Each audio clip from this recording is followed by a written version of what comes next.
રાણી કુસુમાવલી, તેના ગર્ભમાં અગ્નિ શર્માનો જીવ આવ્યો છે.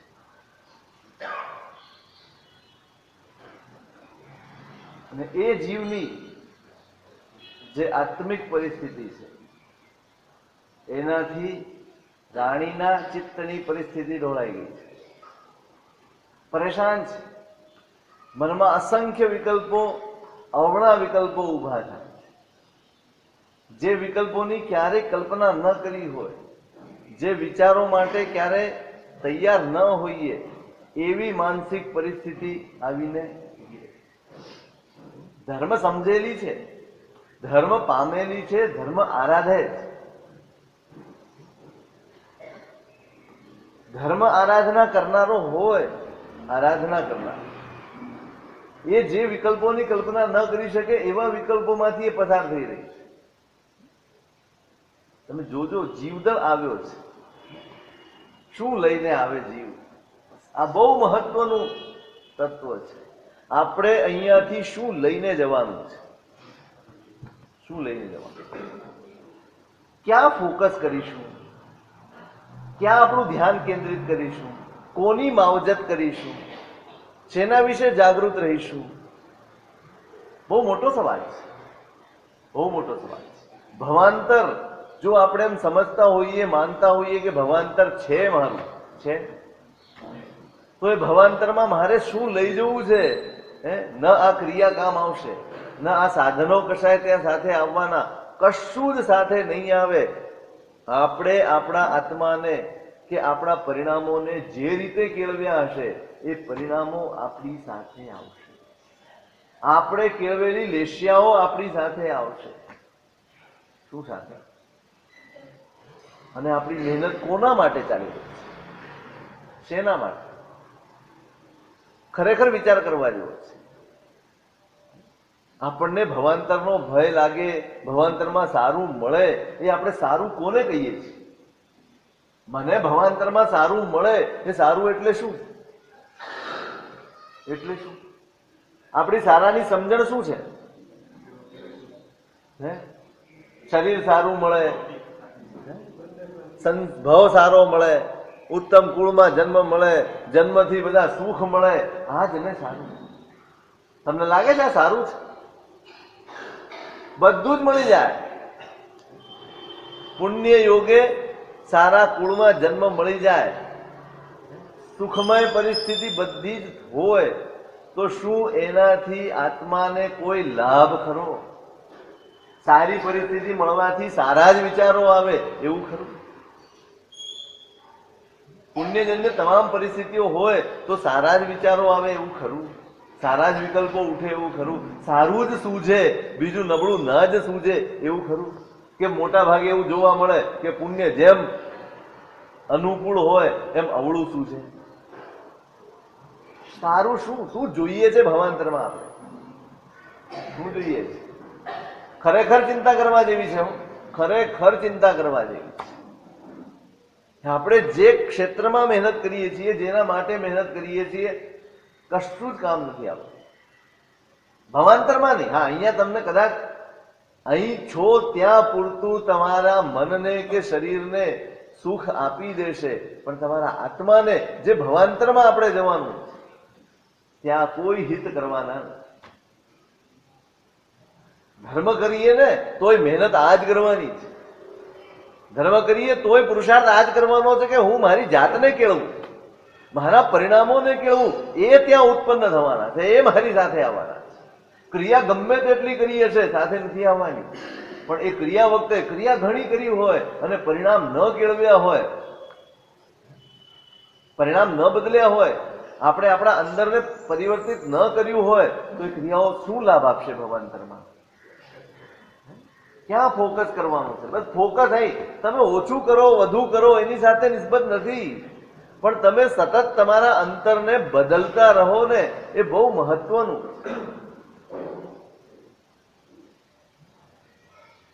ભવાંતરમાં સરસ જોઈએ, સારું જોઈએ, પણ શું સારું જોઈએ? મને સારું જ સૂઝે, મને અવળું ના સૂઝે, અહિત ના સૂઝે, એ સારું છે. કુમારપાળ મહારાજાએ જ્યારે માગણી મૂકી ભગવાન આગળ કે ભાઈ મારે ચક્રવર્તીપણું નથી જોઈતું, મારે ભૌતિક સુખ નથી જોઈતા, જો ભગવાન મળે તો મને કઈ વાંધો નથી, પણ એની સાથે મારી શરત છે, જે કંઈ પણ મળે પણ મારી શરત છે કે મને ભગવાનનું શાસન મળવું જોઈએ. શ્યામ ચેટોપી દરદ્રોપી જીન ધર્માધિવાસિતા જીન ધર્મ વિનિર્મુક્તો મા ભુવમ ચક્રવર્તી. મને ગરીબ થવું મંજૂર છે, મને બહારની કોઈ પણ પરિસ્થિતિ કબૂલ છે, મંજૂર છે. એની સામે મને ન કોઈ ફરિયાદ છે, ન કોઈ શિકાયત છે, ન કોઈ અભિલાષા છે. મારે એક જ જોઈએ છે, મારા ભગવાનનું શાસન, જે મને સતત સન્માર્ગમાં જોડી રાખે છે, મારી મતિને સ્થિર રાખે છે. મારે એવું શાસન શાસન જોઈએ. એનો અર્થ એક જ છે, સમજણ જોઈએ. શાસન જોઈએ એનો અર્થ એક જ છે, શ્રદ્ધા જોઈએ. શાસન જોઈએ એનો અર્થ એક જ છે, સન્મતિ જોઈએ. શેના વિશે વિચાર કર્યો? કુમારપાળ મહારાજે શેના વિશે વિચાર? જીન ધર્મ ન મળે તો મારે કોઈ સુખ નથી જોઈતું. કારણ બરાબર ખાતરી છે, વિશ્વાસ છે કે ભગવાનનું શાસન નહીં હોય, સમજણ નહીં હોય, સમ્યક શ્રદ્ધા નહીં હોય જીવનમાં, તો મળેલું પુણ્ય ભવાંતરમાં ડૂબાડી દેશે. ભવાંતર એકાદ નહીં, અનંત જન્મો વગાડી દેશે. એક પરંપરા ઉભી કરી નાખશે દુર્ગતિની. માટે એ જોખમ લેવા નથી માંગતો. પુણ્ય આપવું હોય તો આપજે, ન આપવું હોય તો ન આપતો, પણ શાસન તો જોઈએ.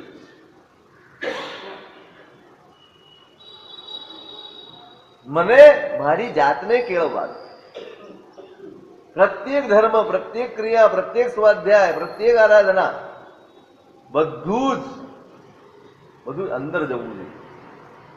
અંદર જવું, બદલાવવું જોઈએ. પ્રત્યેક ક્ષણે બદલાવા જોઈએ. અગ્નિ શર્માના જીવનમાં કઈ ક્રિયા ઓછી હતી, અણસણ કરી લીધું હતું, પણ પરિણામો ન બદલી શક્યા. પરિણામો ન, કશાયના પરિણામોમાં ગયા. શું સાથે આવ્યું? ન માસક ક્ષમણ સાથે આવ્યા, ન અણસણ સાથે આવ્યું. શું સાથે આવ્યું? કશાયો સાથે આવી, વૃત્તિઓ સાથે આવી. અને એ માત્ર પોતાને નડે એમ નહીં, બીજાને પણ નડતી. કુસુમાવલીની આખી આંતરિક પરિસ્થિતિને હચમચાવી નાખી. એ જીવે આવીને મૂંઝાઈ ગઈ. શું કરવું? કેવા કેવા દોહદ! મંત્રીએ ચાલાકી પૂર્વક બધું પૂર્ણ કરી આપ્યું. કહી દીધું રાણીજીને કે જન્મ થાય તો રાજાજીને ન જણાવશો, મને કહેજો. પહેલો સમાચાર મને આપજો, પછી વિચારીશું કે આનું શું કરવું. સારું. યોગ્ય કાળે જન્મ થયો અને મંત્રીને તેડાવ્યા કે ભાઈ આ બાળક જન્મ્યું.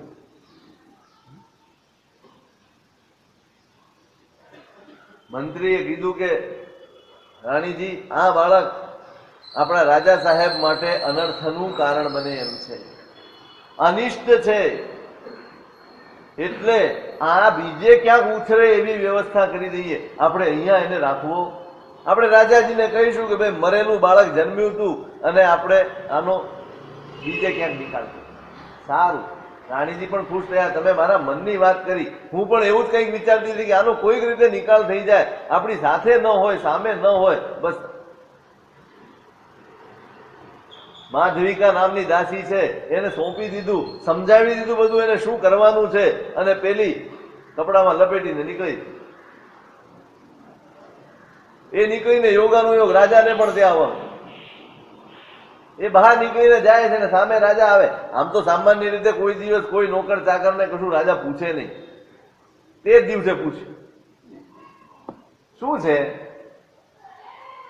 સ્વાભાવિક છે, તમને અચાનક વડીલ પૂછે, રાજા કક્ષાનો માણસ હોય ને એ પૂછે ને, થોડી ગડબડાટી આવી જાય. ના ના ના, કઈ નથી, કઈ નથી, કઈ નથી. તમે એક વાર કઈ નથી બોલો તો પેલા સમજાય, પણ 3 વાર બોલો ને એટલે પેલો મૂંઝાય. ખરેખર કઈક છે, નથી નથી નથી, 3 વાર કેમ બોલ્યો? કઈક અંદર મૂંઝવણ છે, માટે આ 3-4 વખત નીકળી ગયું. હજી તો કઈ નહીં, રાજાને મનમાં કઈ નહીં હોય એટલે એક ડગલું હજી આગળ વધારે ને ત્યાં પેલું બાળક રડવા માંડે. પેલું હાથમાં રહેલું બાળક એને રડવાનું શરૂ. એટલે રાજાજીને શું છે? પછી તો આંખ ફરે ને. અને દાસી અને સામે રાજા, એની હેસિયત કેટલી? બોલ શું છે? રાજાને તક મળી ગઈ અને બધું અથતી ઇતિ જે કઈ ઘટના બની હતી એ દાસીએ બધું રાજાને કહી દીધું. રાજાએ છોકરું પોતાની પાસે લઈ લીધું, મને આપી દો. ચલો. રાજાને થયું કે આ અહીંયા રહેશે ને તો આનું મંગળ નહીં થાય. બીજી ધાવ માતાને સુપ્રત કરી, બે આ બાળકને તારે સાચવવાનું અને ધ્યાન રાખજે, આને કઈ પણ થયું ને તો તું જીવતી જઈશ, તું જીવતી નહીં રહે, તું ધ્યાન રાખજે. રાજાનો આદેશ છે, આપી સોંપી દીધું. ગયા રાજ ત્યાં મંત્રીને અને રાણીને ઠપકો આપ્યો રાજાએ.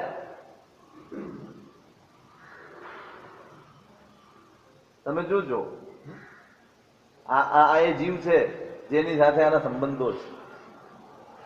રાજાના મનમાં એક લેશ પણ દુર્ભાવ પેદા નથી થતો. કારણ સામા માણસને મારા માટે દુર્ભાવ હોય અને છતાંય મારા હૈયામાં દુર્ભાવ એના માટે ન જાગે. રાજાએ પોતાની જાતને કઈ હદે પૂર્વજન્મમાં કેળવી હશે. માત્ર મુખ્ય વસ્તુ છે કેળવણી. ધર્મ એટલે કેળવણી. ઊભો જ ન થવા દેવા.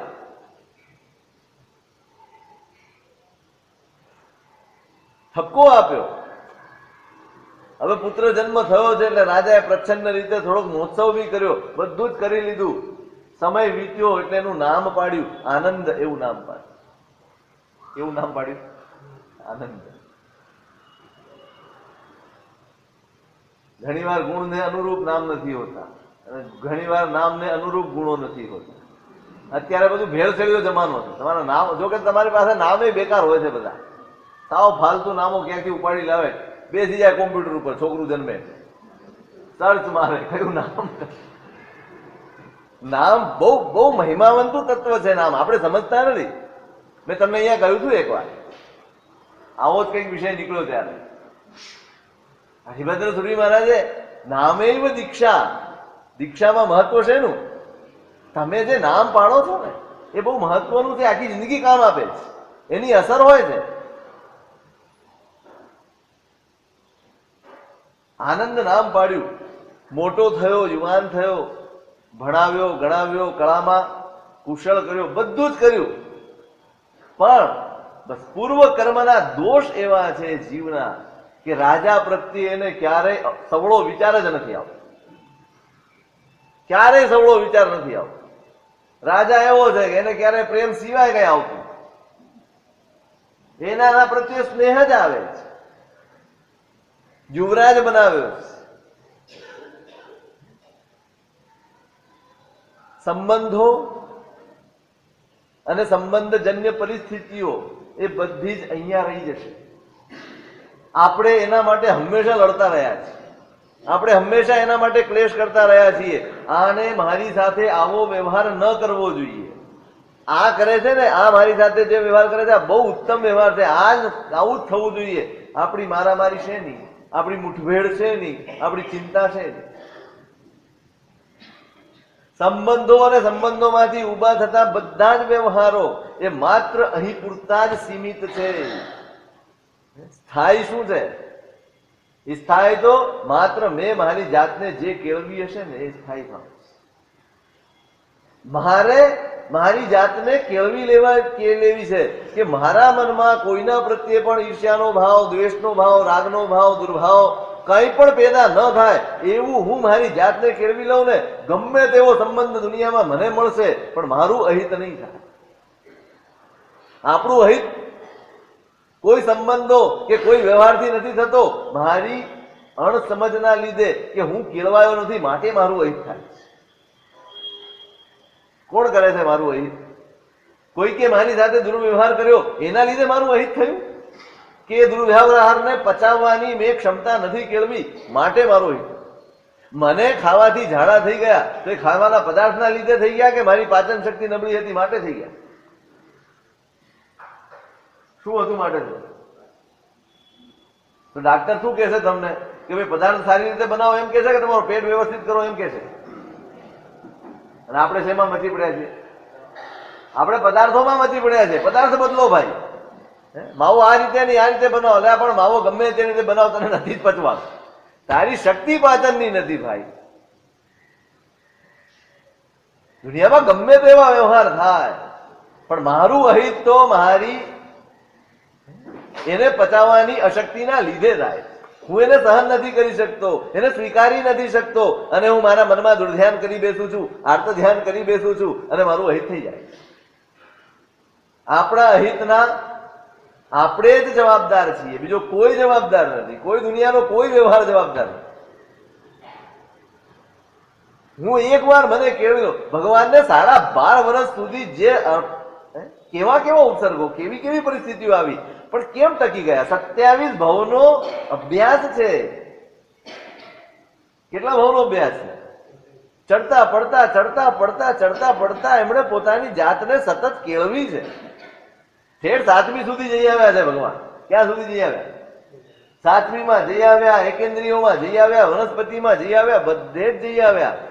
પણ આ ભવની પરંપરામાં સતત એમણે પોતાની જાતને બદલવાની, કેળવવાની કોશિશ કરી, અને એનું ફળ છે કે 12.5 વર્ષ સુધી આવેલી એક એવી આફતો એની વચ્ચે પણ એ નથી ટકી. આપણે ભલે એમ વિચારતા હોઈએ એમનું સંઘાણ બળ બહુ મજબૂત હતું ને એમનું મનોબળ બહુ મજબૂત હતું. શું એમને મળી ગયું મનોબળ? એમને આવી ગઈ આ ક્ષમતા? ક્યાંથી આવી ગઈ? એ લોકો આપણે જે ચૂક કરીએ છીએ ને તે આ આપણે ધર્મ બધું જ કરીએ, બધો જ ધર્મ કરીએ, પણ આપણી જાતને કેળવવાનું આપણે ચૂકી જઈએ, અને એના માઠા ફળ આપણે ભોગવવા પડે. કષાયો હાવી થઈ જાય, વિષયો હાવી થઈ જાય, ઈર્ષ્યા હાવી થઈ જાય, રાગ દ્વેષ હાવી થઈ જાય, હિંસા હાવી થઈ જાય, જૂઠ હાવી, બધું જ હાવી થઈ જાય આપણી ઉપર. કેમ? મેં કહ્યું ને આપણે પદાર્થ બદલવામાં માનીએ. આ માણસ નહીં જોઈએ, આનો વ્યવહાર સારો નથી, આ જોઈએ જ, આના વગર તો મને ચાલે જ નહીં. આ કેળવણી નથી.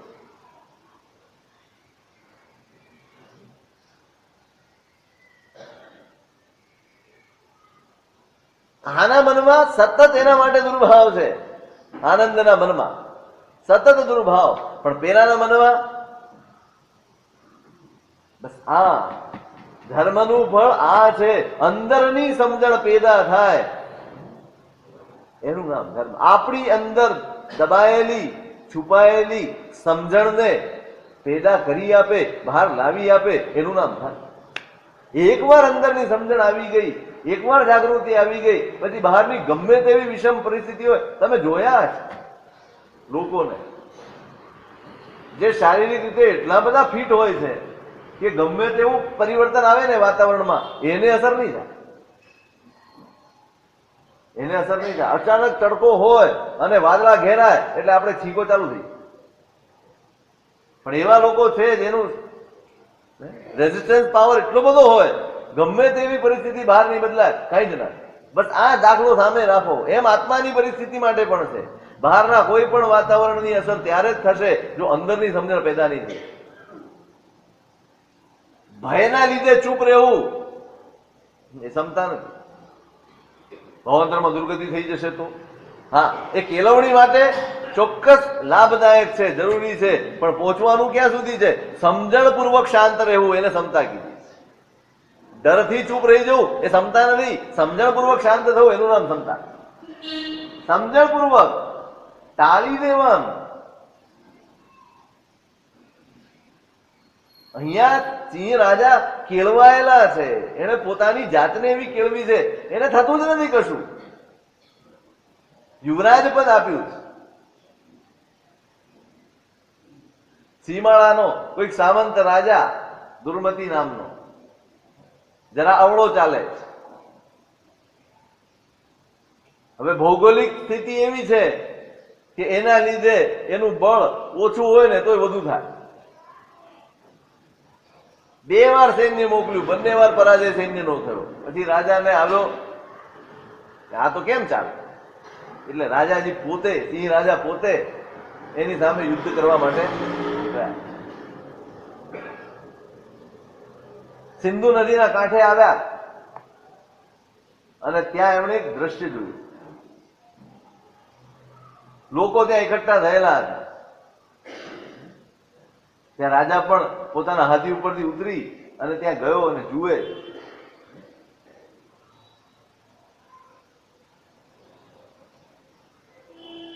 દેડકો છે એને સાપે મોઢામાં પકડેલો.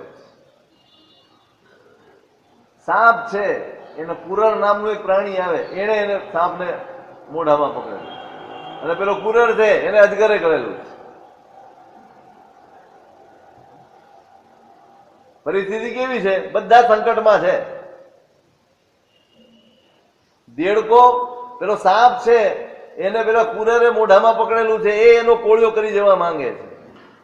અને છતાંય પેલો દેડકોને છોડવા, પેલા કુરરને અજગરે પકડેલું છે, એ મરી જવાની તૈયારીમાં છે, પણ એ સાપને છોડવા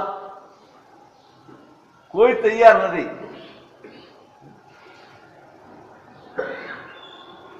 પેલો દેડકો રાડા રાડ કરે છે, મોઢામાં ગયેલો છૂટવા માટેના હવાતિયા મારે, પણ પેલો સાપ એને છોડવા તૈયાર નથી. સાપને ખબર છે કે ગમે ત્યારે પેલો પ્રાણી મારો કોળિયો કરી જશે, પણ મારા મોઢામાં આવેલું હું છોડવા તૈયાર.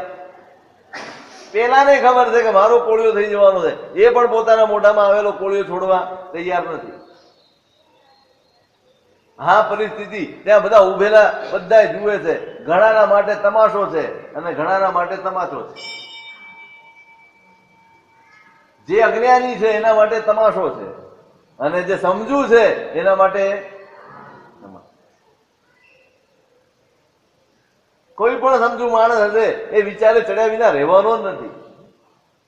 મૂળ આનંદ કારે જે મૂળ હૃદય વાળા છે એને જ આવી પરિસ્થિતિમાં આનંદ આવે. પણ સત્પુરુષ નિશ્ચય એવું જે સત્પુરુષ છે, જે બુદ્ધિમાન છે, ચિંતક છે, વિચારશીલ છે, એના માટે તો નિર્વેદનું કારણ એવું વ્યતિકર એટલે આવી ઘટના જોઈ રાજાને વિષાદ થયો મનમાં. આવી સ્થિતિ જો સંસારની હોય તો આનો કોઈ ઉપાય ખરો? દરેક કોઈકને ને કોઈક છે, દરેક માણસ ભયમાં છે અને છતાંય ભોગો છોડવા તૈયાર. નિરંતર ભયમાં જીવીએ અને છતાંય ભોગો છૂટતા, ભોગની આસક્તિ છૂટતી નથી, પદાર્થો છૂટતા. ઘસીય પાઓ કુરરો અયકરેણમ, અજગરે કુરરને લગભગ ગળી જ લીધો છે, કુરરે સાપને ગળી લીધો છે.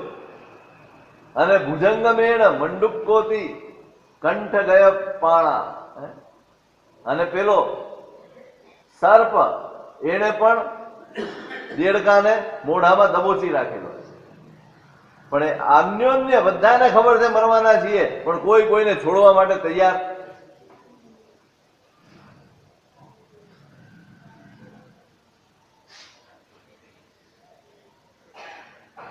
રાજા વિચારે છે કે હવે અહીંયા ઉભા રહેવાની કઈ જરૂર, આ દ્રશ્યમાં કોઈ ફાયદો નથી, બસ આ નિયતિ છે, આ વાસ્તવિકતા છે, અને હવે અહીંયા ઉભા રહીને કઈ વિચારવા જેવું. અને ખેદ થયો, આ પરિસ્થિતિ છે. હાથી ઉપર બેસી અને પોતાની છાવણીમાં જતો રહ્યો. ઊંઘ્યો છે પણ અડધી રાત્રે ઊંઘ ઉડી ગઈ છે. વળી પાછું એ દ્રશ્ય આંખ સામે નજરમાં આવ્યું કે શું આવું જ છે બધું? આપણી પાછળ મહાકાળ મોઢું ફાડીને ઉભો છે. તમે જન્મો ત્યારથી કઈ તરફ ધકેલાઈ રહ્યા છીએ આપણે?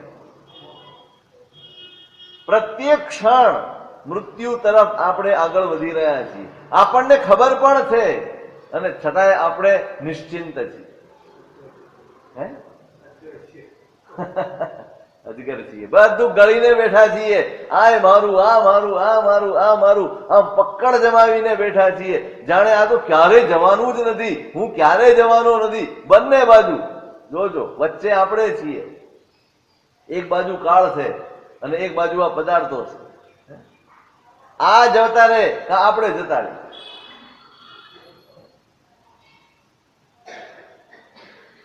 આવાય મિત્ત મહુરા વિવાગ વિરસા વિસો વમા વિષયા અબૂહ જણાણ બહુમયા બહુજન વિબૂહ જણ વિવજ્યા પાવા. માત્ર મળે અને થોડી વાર માટે આ બધા જ સારા લાગે, પણ બાકી વિપાક વિરસા, આનો વિપાક બહુ ભયંકર. વિષો વમા વિષય, વિષની ઉપમા વિષયોને આપવામાં આવે. જેટલા પણ પાંચે ઇન્દ્રિયોના જેટલા પણ સુખો છે એ બધા જ ઝેર જેવા છે. અબુહ જણાડ બહુમયા, જેનામાં વિવેક નથી જાગૃત થયો એવા લોકો જ આના વિશે અનુરાગ કરી શકે, આને સારા માની શકે, આના પ્રત્યે ખેંચાઈ કે આકર્ષાઈ શકે. કોણ? જેનો પોતાનો વિવેક નથી. પણ જેનો વિવેક જાગી ગયો છે, જે વિબુદ્ધ જન છે, એ તો આ પાપ પ્રસંગોથી દૂરથી જ આઘા રહીને નીકળી જાય ત્યાંથી. લોકો પણ સતત ભયથી ગ્રસ્ત છે અને છતાંય ભોગો છોડવા માટે તૈયાર નથી. આ મહામોહ છે. એવમ વિહેવી લોએ વિષય પ્રસંગો મહામોહો.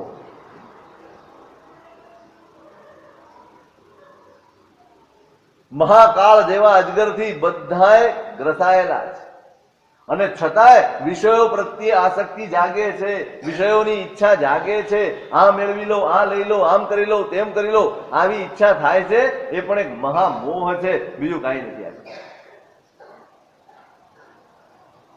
તા અલમ મે અણે દુઃખતરુ વીય ભુવેણ આ અહો પુરીસિકા વિગાર પાયણમ રજ્જેણમ. ચિંતન કરે ને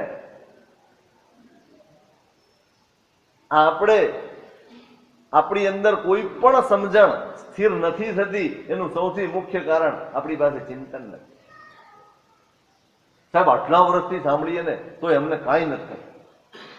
હજી સાગરોપમો સુધી સાંભળશો ને તોય કાંઈ નહીં થાય. વર્ષો સુધી નહીં, સાગરોપમો સુધી સાંભળશો તો કાંઈ નહીં થાય. માત્ર સાંભળવાથી, મેં તે દિવસે કહ્યું હતું તમને, દવા ખિસ્સામાં મૂકવાથી ક્યારેય અસર થવાની? વર્ષો સુધી ખિસ્સામાં લઈને તમે દવા ભરો અને તમે એમ કહો કે મને સાહેબ કઈ અસર જ નથી થતી, તો કેવી રીતે અસર થવાની? એ પેટમાં નહીં જાય તો દવા અસર નહીં જ કરે. એવી રીતે જો ચિંતન નહીં હોય ને તો સમજણ સ્થિર નહીં બને. સમજણ સ્થિર નહીં બને તો તમારી અંદર કોઈ ફેરફાર નહીં. સાહેબ આટલા વ્યાખ્યાનો સાંભળે, જ્યાં વાંચના હોય ત્યાં પહોંચી જવાનું મન થાય ને પહોંચી જતો હોય આ માણસ.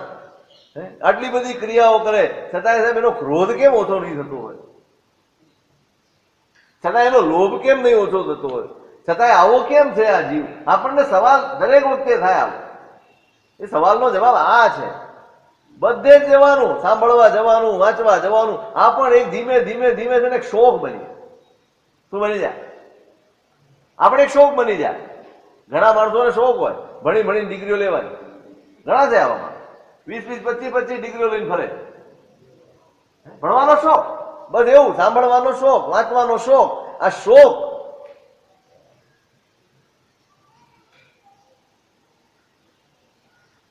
શું જોઈએ એના માટે?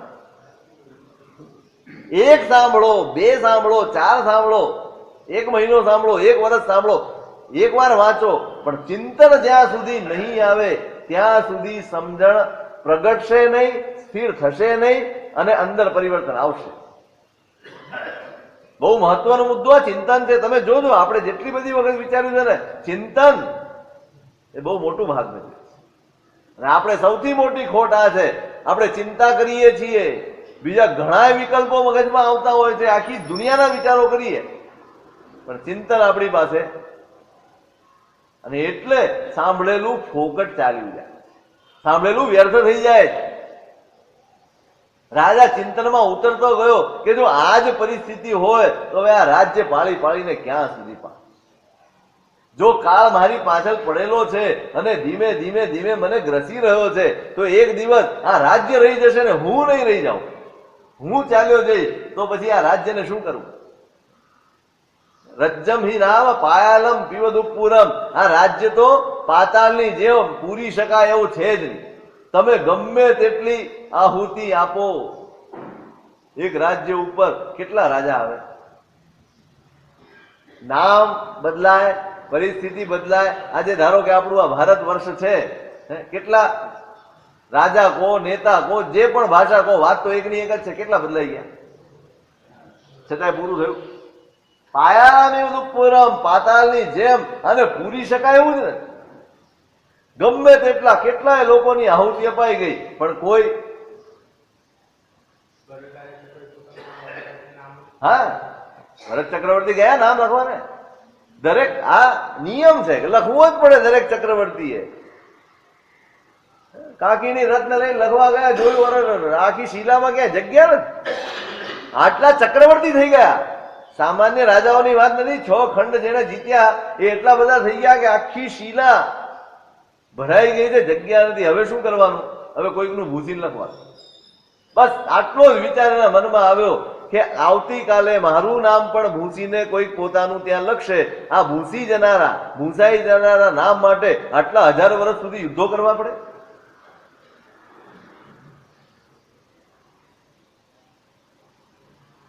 રાજા ચિંતનમાં ચડ્યો અને ચિંતનમાં ચડતા ચડતા ચડતા એના ચિત્તમાં વિરક્તિ આવી ગઈ. જ્ઞાનસ્ય ફલમ કયું જ્ઞાન? કયું જ્ઞાન? જ્ઞાન એટલે ગાથા નહીં. જ્ઞાન એટલે માત્ર વાંચન નહીં. કયું ભોજન શક્તિ આપે? તમારા ઘરમાં ગુણો ભર્યું એટલે તમારી શક્તિ હેલ્થ સારી હોય. તમારા ઘરમાં અનાજ ભરપૂર ભર્યું હોય તો બધાની તબિયત સારી જ હોય ને. શેનાથી તબિયત સુધરે? શેનાથી શક્તિ પ્રાપ્ત થાય? ભરેલી ગુણથી કે પેટમાં ગયેલી રોટલીથી? જ્ઞાન પણ એ જ જે અંદર ઉતર્યું હોય ને તે જ્ઞાન.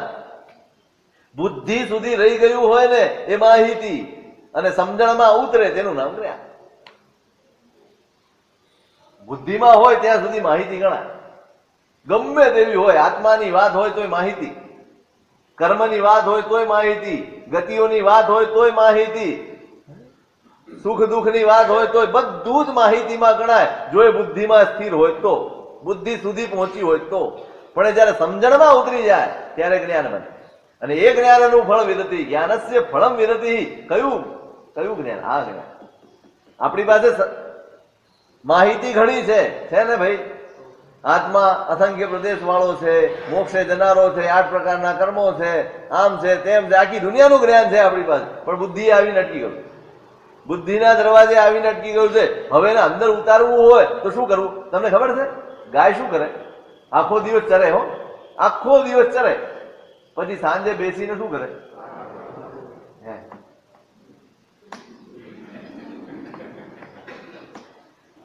સમજુ સંઘ છે એટલે વાંધો નહીં. આખો દિવસ ચરી લે પણ સાંજે જો ન વાગોળે ને તો એ દૂધ ન આપે. આપે? એ શું કરે? આખો દિવસ છે ને પછી જાડું બધું જવા દે અંદર એક વાર, અને પછી બેઠી વાગોળી અને એને એક રસ કરી નાખે, એક રૂપ કરી નાખે. તમે આખો દિવસ હરો ફરો બધું કરો, 8 કલાક વ્યાખ્યાનમાં આવો, વાંચનામાં આવો, ગુરુ ભગવાન પાસે બેસો, જે કઈ આવી જાય ને એને રાત્રે અડધો કલાક કાઢો વાગોળવાનું, તો એ બધી માહિતી જ્ઞાન બનશે. શું બનશે? માહિતીને જ્ઞાન સુધી તો મારે જ પહોંચાડવી પડશે. માહિતીનો તો ભંડાર ભર્યો છે. ચોપડી વાંચે જ રાખો, માહિતી ભેગી કરે રાખો. માહિતી મોક્ષ નહીં આપે, જ્ઞાન જ મોક્ષ આપે. ચિંતન એ માહિતીને સમ્યક જ્ઞાન બનાવી દે, અને એનું ફળ વિરતિ. જ્ઞાનસ્ય ફળમ વિરતિ. સિંહ રાજાના મનમાં વિરક્તિ પેદા થઈ ગઈ. હવે શું આ રાજ્યમાં પડ્યા રહેવાનું છે? હવે તો આ યુદ્ધે નથી કરવું. શું થઈ ગયું મનમાં? આ જેના માટે આવ્યો છું ને મુખને પણ એને જે કરવું હોય કરવા દે, આપણે ચાલો પાછો. વળી ક્ષણભર એક વિચાર આવ્યો મનમાં, હવે તો યુદ્ધ કર્યા વગર પાછો ફરું તો લઘુતા ના થાય. લોકો શું કે છે? આ રાજા થઈને પાછો ફરી ગયો. જાત જાતની વાતો કરશે લોકો. ગામના મોઢે ઘરનું. આપણે ઘણા બધા કામો એ રીતે જ કરી નાખતા હોય. લોકો શું કે છે? सबसे बड़ा रोग क्या कहेंगे लोग? सबसे बड़ा रोग, સૌથી મોટો રોગ છે. શું કહેશે લોક? આ લોક શું કહેશે?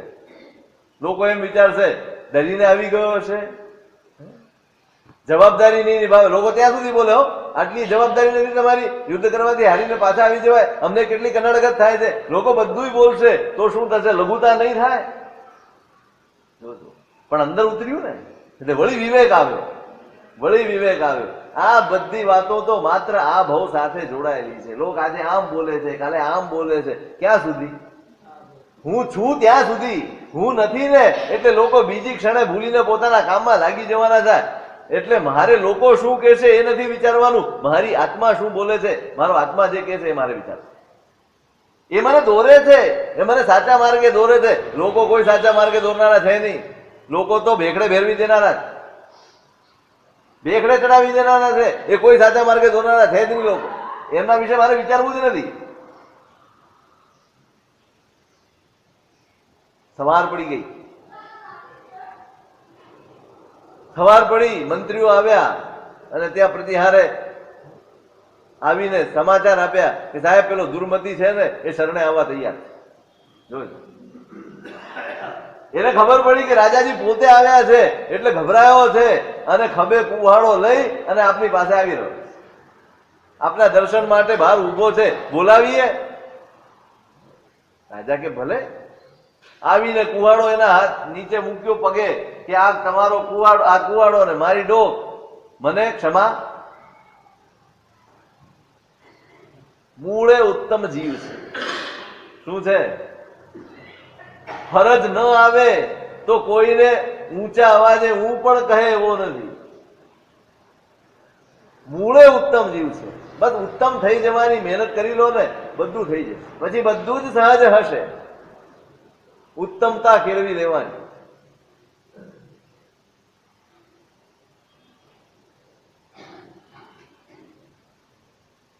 બોલાવ્યો, બહુમાન કર્યું, સન્માન કર્યું, સત્કાર કર્યો અને એને પાછો વિદાય, પ્રેમપૂર્વક વિદાય કર્યો. કેમ? આવી ગયો ને ઠેકાણે. સંભળાવી દેવાની વૃત્તિ, એમાં મોટાઈ નથી. મોટાઈ તો પોતાનામાં સમાવી લેવાની વૃત્તિમાં છે. કોઈકને પોતાના કરી લેવા એ મોટાઈ છે. કોઈકને સંભળાવી દેવામાં મોટાઈ કઈ છે? એ તો અહંકાર છે, ઉલટાની નાનમ છે. કશું સંભળાવતા નથી, મિત્ર ભાવે સ્વીકારી લે છે. કાંઈ વાંધો નહીં, ખાય. સન્માન કરી અને પાછું વિસર્જન કર્યું કે ભાઈ ચાલ ઉતાર. અને પોતે પાછા આવી ગયા પોતાના નગરમાં.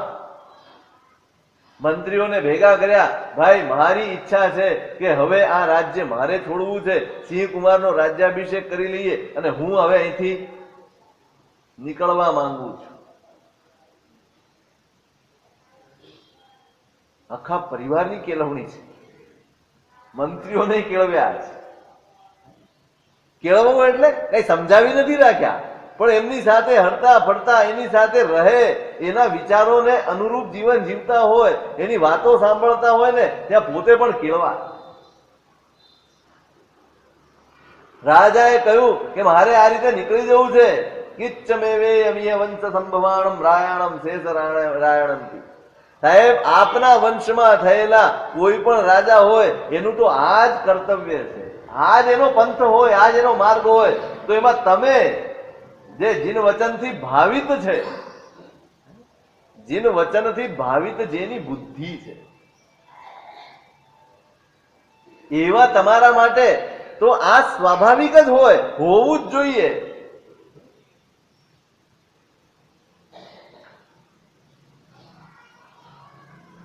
એટલે તમે નીકળો એમાં અમને આનંદ જ છે, અમને રાજીપો જ છે.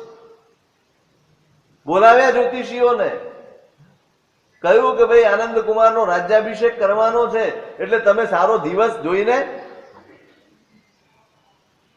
દિવસ જોયો 5 દિવસની વાર છે. શુભ મુહૂર્ત આવવામાં 5 દિવસની વાર છે. સારું, કઈ વાંધો નહીં, 5 દિવસ છે ને, તૈયારી કરો. રાજ્યાભિષેકની તૈયારી પણ કરવી પડશે ને, બધી સામગ્રીઓ એકઠી કરવી પડશે, વાતાવરણ ઊભું કરવું પડશે, બધી તૈયારી તમે. અને રાજા એ દિવસની રાહ જોવામાં દિવસ પસાર કરે છે. જલ્દી રાજ્યાભિષેક થાય અને ક્યારે હું અહીંથી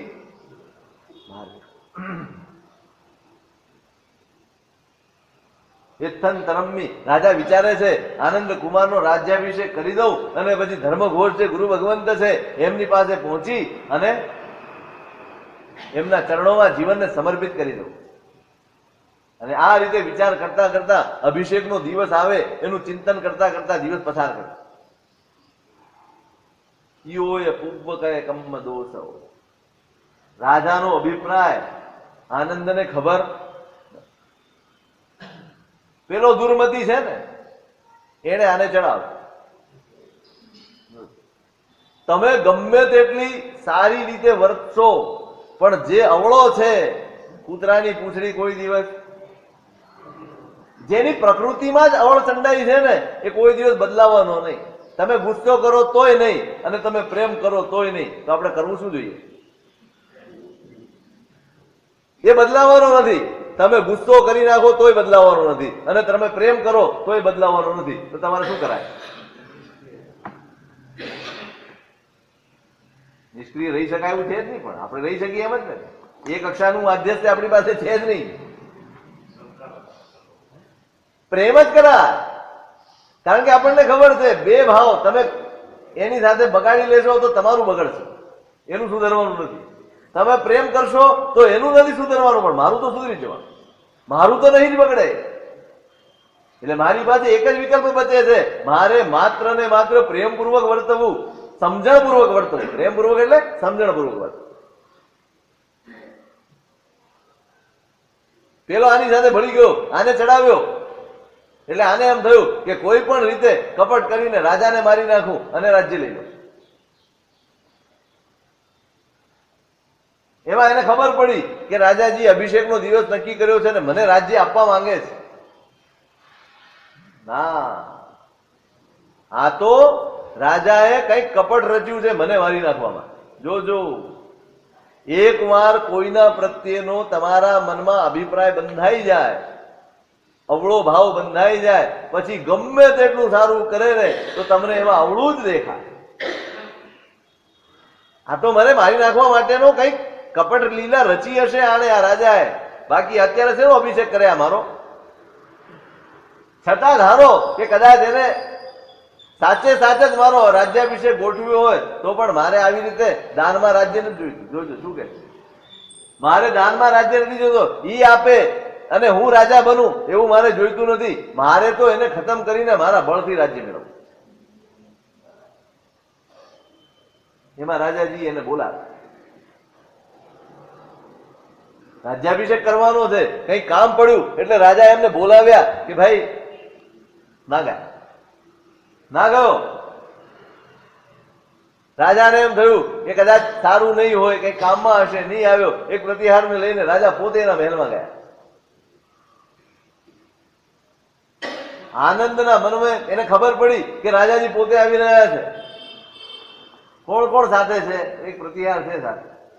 મનમાં એમ થયું કે આના જેવો અવસર બીજો નહીં મળે, આના જેવો અવસર બીજો નહીં મળે, અત્યારે જ કામ પતાવી દઈએ. જેવા રાજાજી આવ્યા, અવસરની રાહમાં હતો, તલવાર કાઢીને પેલા પ્રતિહારીને તો મારી જ નાખી અને રાજા ઉપર બી તલવાર ચડાવી. હો થઈ ગઈ ચારે બાજુ. સ્વાભાવિક છે, રાજાના જે સૈનિકો છે એ પણ બધા આવીને ઉભા રહી ગયા. રાજાએ રોક્યા કે ભાઈ આને કાંઈ કરશો નહીં, આ તમારો રાજા છે, આવતીકાલે એનો અભિષેક છે, આ તો તમારો રાજા છે, એને તમે કાંઈ કરશો નહીં. પોતાના સોગંદ આપીને બધાને રોકી લીધા છે. પણ પેલાની મતીમાં કોઈ ફેરફાર થતો. એને જોયું કે હવે આ તો શાંત પડી ગયા છે એટલે પોતાના માણસોને આજ્ઞા કરી દીધી. પેલા દુર્મતીને કીધું આ રાજાને બાંધી લો, રાજાને બંધનમાં નાખો. આવી ગયા એમના માણસો, ગામ લોકો પણ ભેગું થાય, સ્વાભાવિક છે, વાત ફેલાતા વાર કેટલી. બધા એને તિરસ્કાર કરીને કાઢી મૂક્યા. રાજાને બંધનમાં નાખ્યો અને પોતાની રાજ્યની ધુરા પોતે સંભાળી લીધી. જાતે રાજા બની બેઠો, બધી વ્યવસ્થા ગોઠવી દીધી અને રાજાને કીધું કેદખાનામાં નાખી.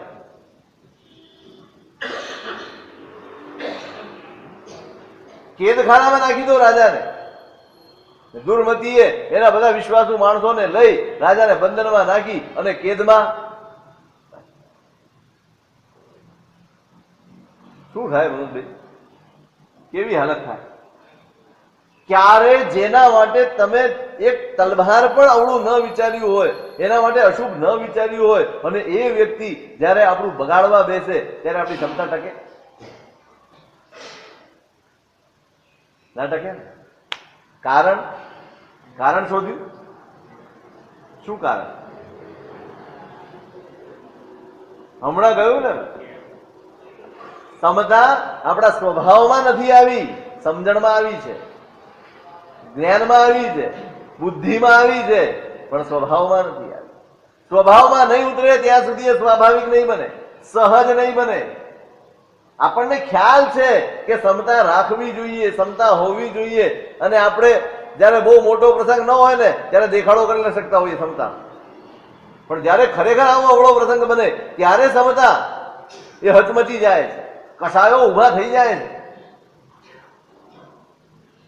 રાજાના મનમાં ક્યાંય વિકલ્પ નથી આવતો, કારણ ઠેઠ અંદર ઊંડાણમાં આ બધા જ ઋણાનું બંધ છે.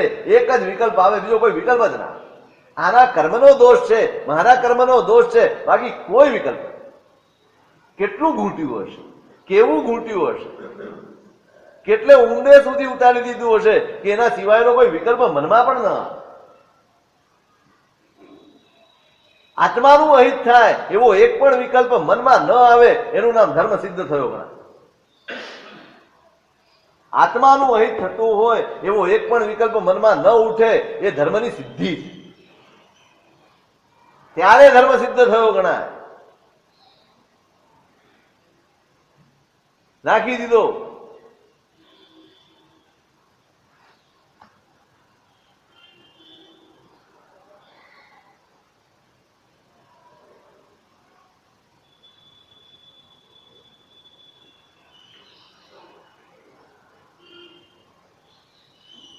રાણીને ખબર પડી. શું થાય રાણીને?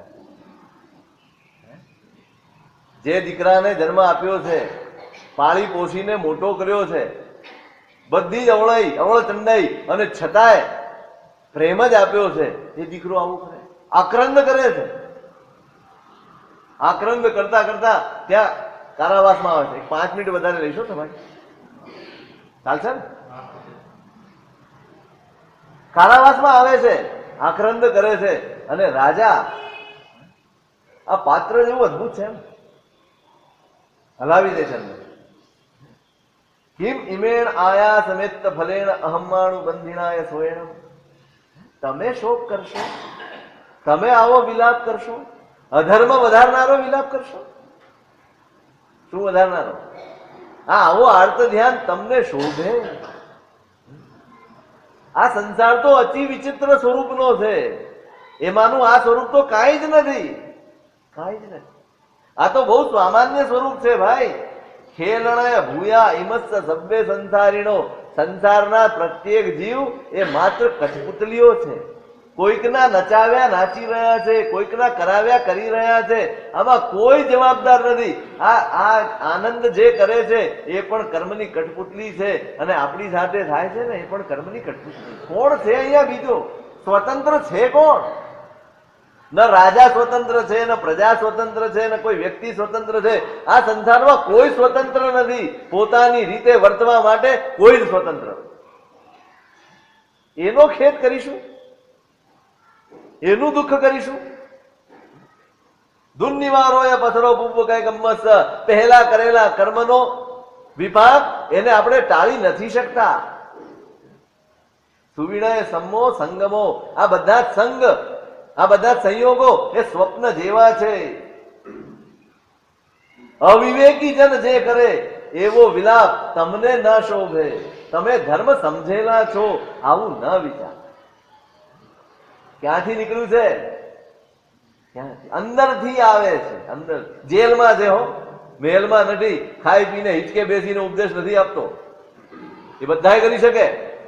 સારું સારું બોલવાનું હોય ને, એસીમાં એર કન્ડિશનમાં બેસીને બધું જ બોલાય. પણ જ્યાં ખરેખર તડકો આવતો હોય ને ત્યાં ઉભા રહીને બોલવું હોય તો અઘરું પડે. જેલમાં રહીને ખબર છે કેવી દુઃખદ પરિસ્થિતિમાં છે, અને ત્યાં શોક જ થાય, અને છતાં એને શોક નથી કરવાની. અને આટલા વાક્યોએ એને ઠારી દીધી કે ના સ્વામી, તમારી વાત બિલકુલ સાચી છે. ત્યાંથી નીકળી એમની અનુમતિ લઈ અને ગંધર્વ દત્તા નામના વિદ્યાધર સાધ્વીજી ભગવંત છે એમની પાસે ચારિત્ર અંગીકાર. કેવો પરિવર્તન! સંસારથી દુઃખી થનારા અધર્મી છે, સંસારથી વૈરાગ્ય પામનારા જ ધર્મી છે. સંસાર થકી દુઃખ થાય ને તો સમજવું કે અધર્મ છે આપણા જીવનમાં. ધર્મ હોય તો સંસાર થકી વૈરાગ્ય જ આવે. રાજાએ વિચારી લીધું કે હવે આપણું જીવિત બહુ ઓછું છે, હવે આમાંથી આ છોડશે. અણસણ સ્વીકારી લીધું રાજાએ. હવે આહાર પાણીનો મારે ત્યાગ. પેલાને ખબર પડી, આનંદને વધુ ગુસ્સે થયો. દેવ શર્મા નામનો એનો મહત્તર છે, એને મોકલ્યા, જાઓ એને આહાર કરાવીને આવો અને કહી દેજો આહાર કરી લે, નીતર આ તલવાર લઈને હું આવી રહ્યો છું, મારી નાખી. પેલા આવ્યા, રાજાજીને સમજાવે છે કે મહારાજ સમજી જાઓ. ઘણું બધું સમજાવે અને કહે છે સાહેબ જીવિત હશે ને તો આવતીકાલે સંપદા ભળી મળશે આપણને.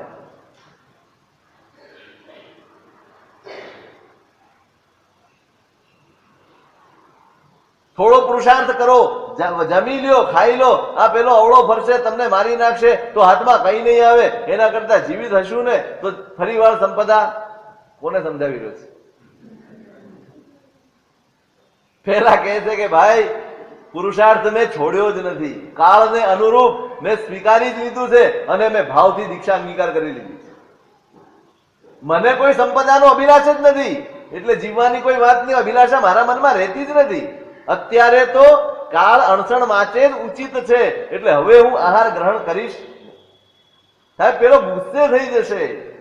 અકારણો સે કોવો સચ્ચ પૈના હું તવસ્સીનો હવંતી. ભાઈ એનો ક્રોધ અકારણ છે. પ્રતિજ્ઞા એ પ્રતિજ્ઞા હોય છે, એમાં ક્યારેય ક્રોધથી કોઈકના ગુસ્સાથી ફેરફાર હું ન કરી શકું.